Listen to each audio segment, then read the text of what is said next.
जब दानी कदम टोली वाला जानतौ तब हो एक बार मांगतौ। डीजे कुंदन राज हर सीधी presented by Kamla Music।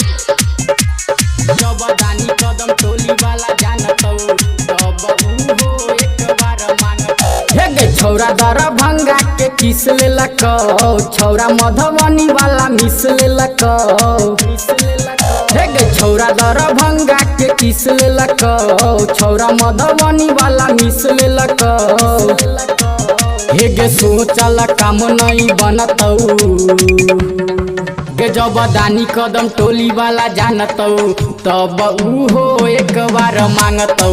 गे जब दानी कदम टोली वाला जानतौ तब हो छौरी मांगतौ।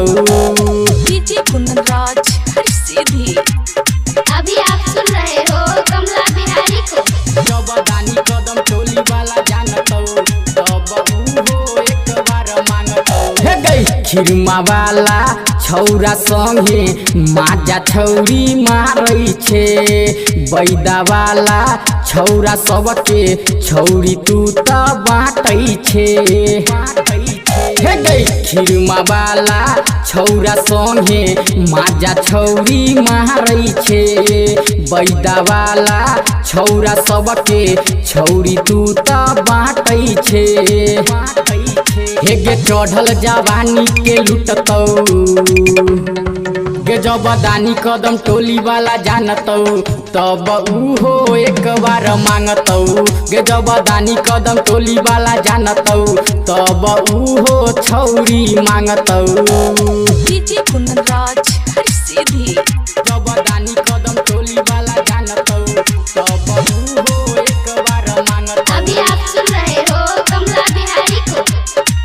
हे गई छौरा किया मचक बाला गे छौरी मोही लेलकौ बोली पे, छौरा हुलास वाला सुन गे छौरी चुम्मा ले तो तोरा ढोरी पे।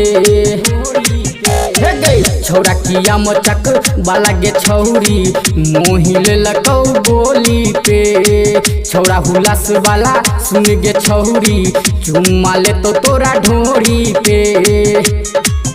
हे गे कमला बिकी नहीं मानतौ, गे जब दानी कदम टोली वाला जानतौ तब हो एक बार मांगतौ। गे जब दानी कदम टोली वाला जानतौ तब हो एक बार मांगतौ। चूस ले तो गे छौरी।